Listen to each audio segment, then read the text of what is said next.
Assalamualaikum warahmatullahi wabarakatuh.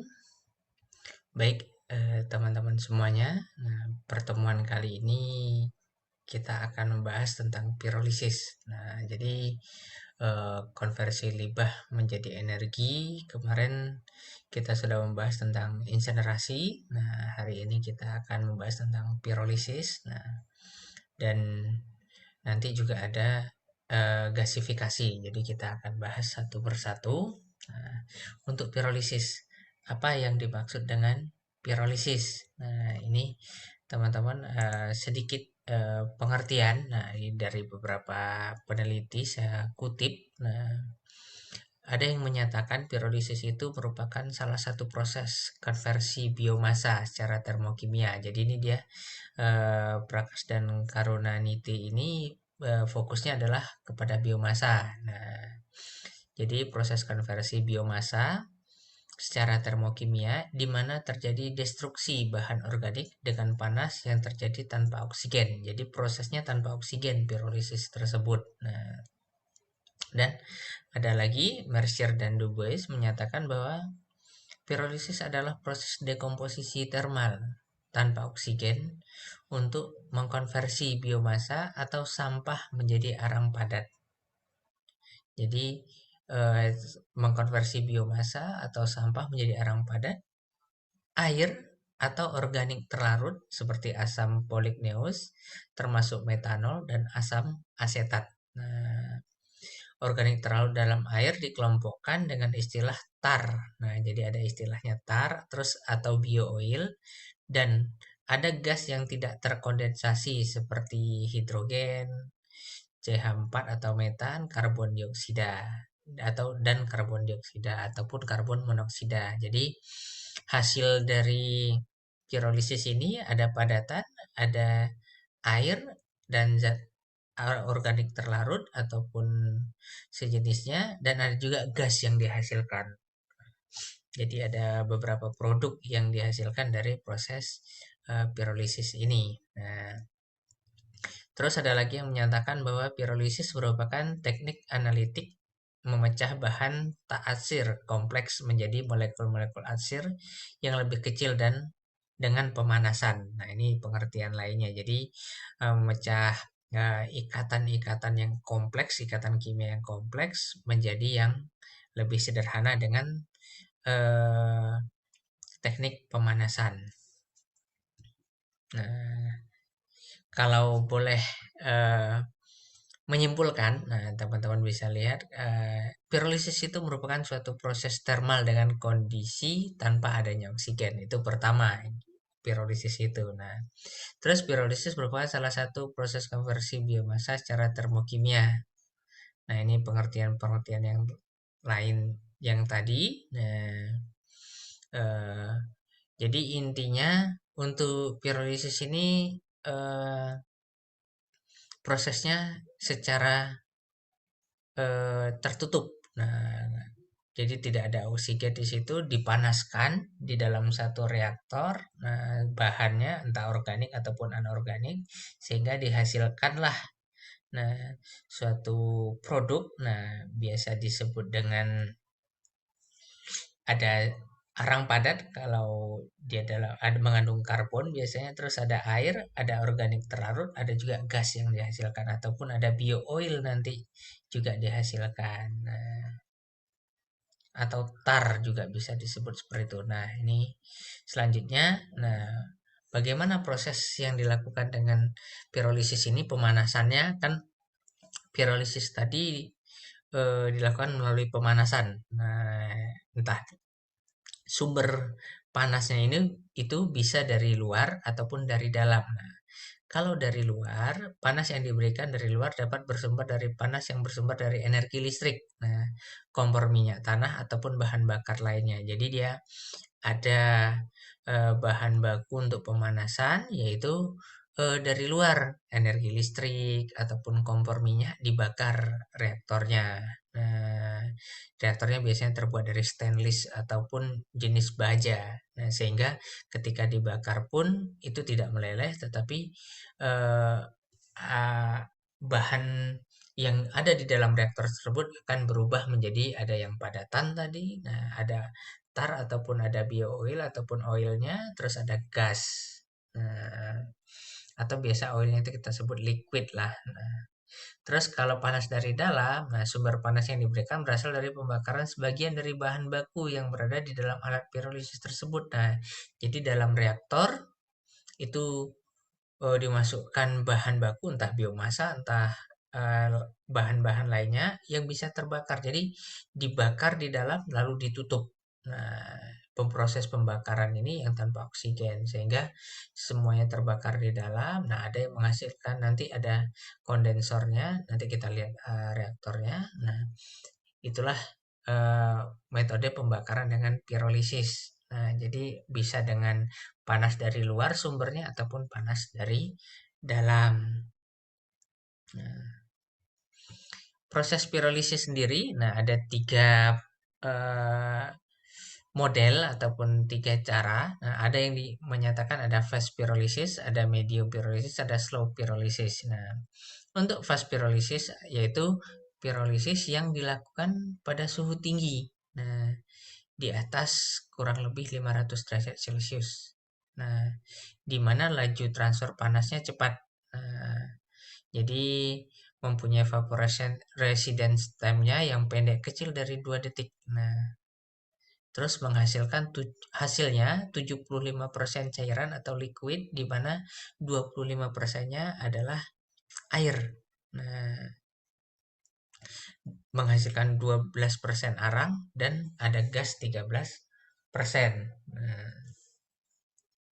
terus selanjutnya ada eh, medium pyrolysis. Nah, di mana pirolisis yang dilakukan pada suhu moderat kecil dari 500 derajat Celcius dan laju transfer panas sedang. Nah, mempunyai vapor residence time-nya yang moderat lebih kurang 2 second untuk perubahan suhu dan lain sebagainya. Nah, hasilnya adalah 50% cairan biasanya, di mana terdapat juga dari 50% cairan itu 50%-nya ada air, ada arangnya 25% dan ada gasnya 25%. Nah, selanjutnya yang ketiga slow pyrolysis. Nah, di sini suhu yang digunakan rendah 50 derajat sampai 100 derajat Celcius per menit. Nah, laju transfer panasnya lambat, mempunyai vapor residence time yang panjang, besar dari 2 second. Nah, ini hasilnya biasanya 30%-nya cair, di mana 70%-nya adalah air, 35% arang, dan ada gas 35%. Nah, jadi ada tiga jenis proses pirolisis, teman-teman.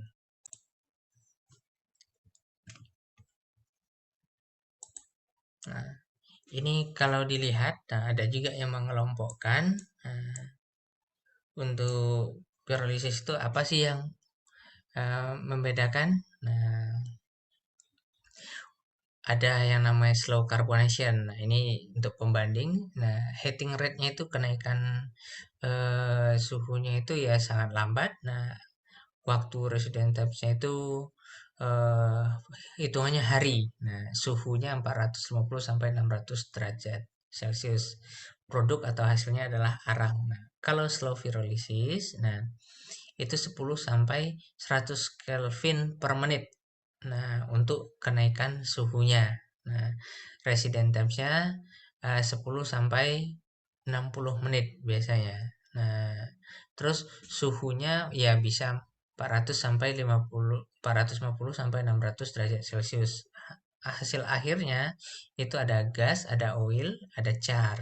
Nah, terus ada fast pyrolysis. Nah, ini pengelompokan yang lain tadi ada yang mengelompokkan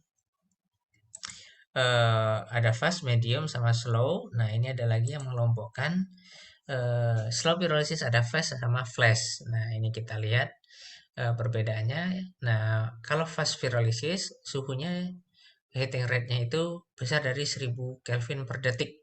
Nah, jadi yang slow pyrolysis Kelvin per menit, ini Kelvin per detik. Dengan fast pyrolysis itu resident temps-nya 0,5 sampai 5 detik suhunya 550 sampai 650 derajat Celcius. Hasil akhirnya atau produknya ada gas, ada oil, ada char. Nah, terus kalau flash pyrolysis itu suhunya juga 1000 Kelvin per detik kenaikannya. Nah, untuk resident time-nya besar dari 1 detik. Nah, suhunya 450 sampai 900 derajat Celcius. Hasil atau produknya itu ada gas, ada oil, ada char. Nah, ini sebagai pengetahuan buat kita. Nah, kalau proses pirolisis sendiri ini adalah hasilnya kalau bisa dibedakan. Kalau yang di pirolisis itu biomasa, nah, maka yang dihasilkan adalah char. Char itu biasanya biasa disebut arang.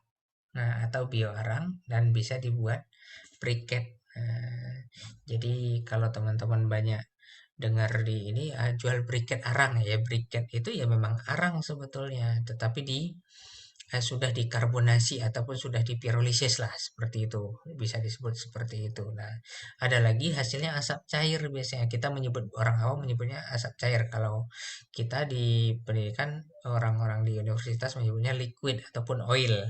Nah, memang kandungannya ada airnya di situ. Nah, terus kalau anorganik ataupun plastik ataupun sejenisnya itu dipirolisis, ada char juga dihasilkan dalam bentuk arang juga padatan. Nah, ini juga bisa dibuat briket. Nah, tetapi biasanya orang sangat jarang menggunakan ini karena sudah karbon semuanya.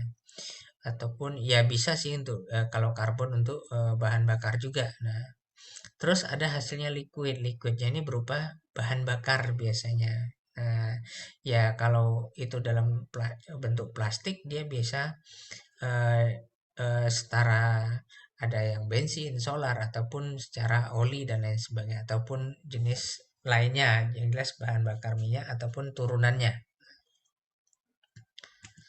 Nah, ini model reaktornya kalau pirolisis, teman-teman bisa dilihat. Ini dari kita mulai dari sebelah kiri ada thermocontroller. Ini yang biasa mengatur suhu. Jadi kita bisa mengukur suhu yang ada dalam reaktornya.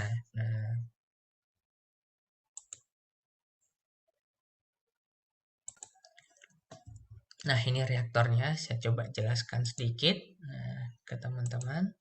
Ini adalah thermocontroller tadi untuk mengukur suhu. Nah, terus ini disebut reaktor. Reaktor ini adalah reaktornya. Biomasa ataupun sampah dimasukkan ke sini atau limbah dimasukkan ke sini. Nah, ini kebetulan yang menggunakan listrik contohnya teman-teman. Nah, ini adalah elemen pemanas dengan lapisan isolator. Nah, elemen pemanas dan isolator, di mana elemen pemanas ini terhubung ke termokontroler dan ke listrik, nanti akan memanaskan reaktor ini. Nah, reaktor ini. Nah, isolator ini mencegah untuk apa? Supaya panas itu tidak keluar. Nah, sehingga panas yang di dalam ini walaupun suhunya sampai 400 sampai 600 derajat Celcius, biasanya panas di luar ini paling 60 atau 70 derajat. Diusahakan seperti itu, tapi biasanya juga ada sampai 100 atau 150 derajat Celcius biasanya. Tetapi suhunya bisa dikurangi lah untuk keluar, sehingga panas yang dihasilkan itu masuk ke dalam untuk apa? Untuk membakar dalam tanda kutip, proses pembakarannya, limbah yang ada ataupun biomasa itu eh, terbakar di dalam ini semuanya, dan panasnya juga efektif penggunaannya. Lalu dari proses pembakaran itu akan ada gas yang dihasilkan. Nah, gas yang dihasilkan itu dilewatkan ke kondensor namanya. Nah, ini kondensor. Nah, ini pipa, pipa lewat gas. Nah, ini kondensor yang berisi air. Nah, dari sini nanti akan turun ke sini. Nah, ketika lewat kondensor ini ada gas yang berubah menjadi liquid. Nah, ada yang berubah menjadi liquid. Nah, ini yang biasa disebut minyak atau liquid. Bisa jadi itu minyak atau bisa juga itu air di sini. Nah, jadi ada kandungannya minyak, ada yang air, nah, atau oil. Nah, dan ada juga gas yang tidak terkondensasi. Contohnya adalah CH4, CO, nah, CO2. Nah, seperti itulah proses pirolisis pada umumnya. Nah, entah menggunakan panas dari luar ataupun dari dalam tadi. Nah, ini contoh bahan-bahannya, ini elemen pemanasnya.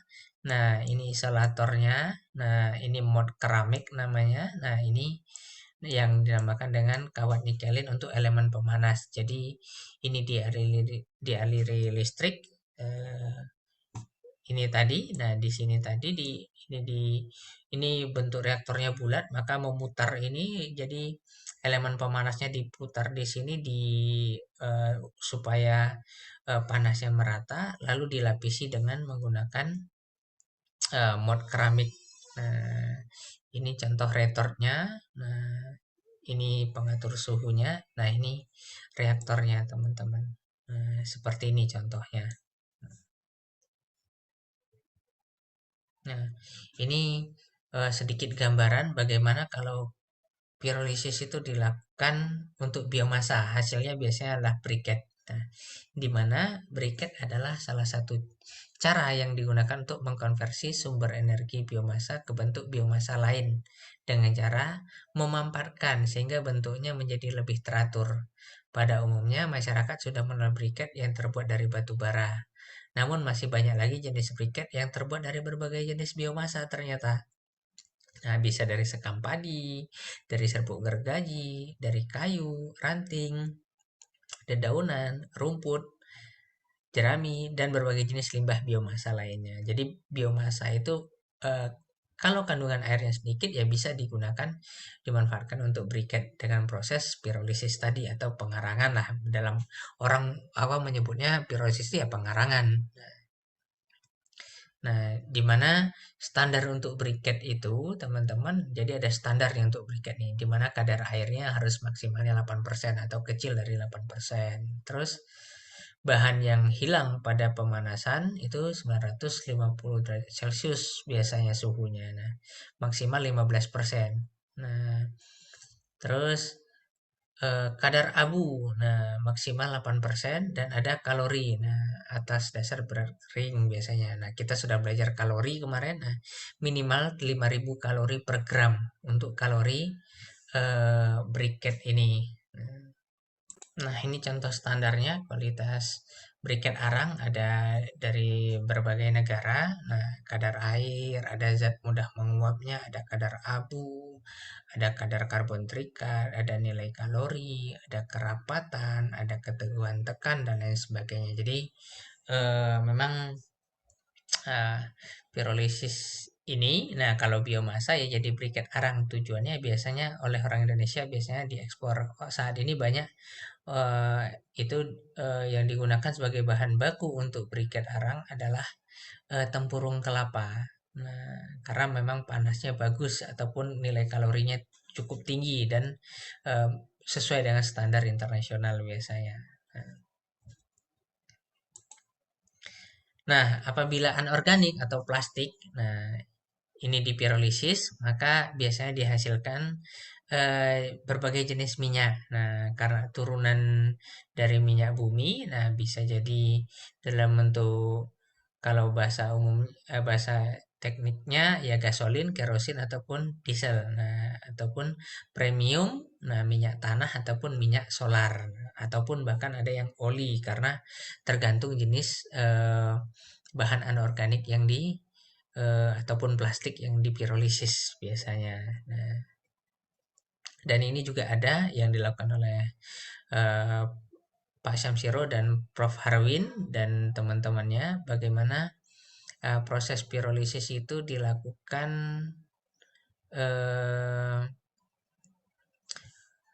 dengan berbagai tingkatan. Nah, jadi nanti ada berapa kondensor dan destilasi selanjutnya. Nah, seperti ini bentuknya. Nah, hasilnya seperti ini minyak plastik. Nah, teman-teman bisa lihat warnanya warna kuning jernih. Nah, kuning ke arah ya kuning lah ya, kuning bening. Nah, kalau diaplikasikan dibakar bisa terlihat, bisa untuk kompor.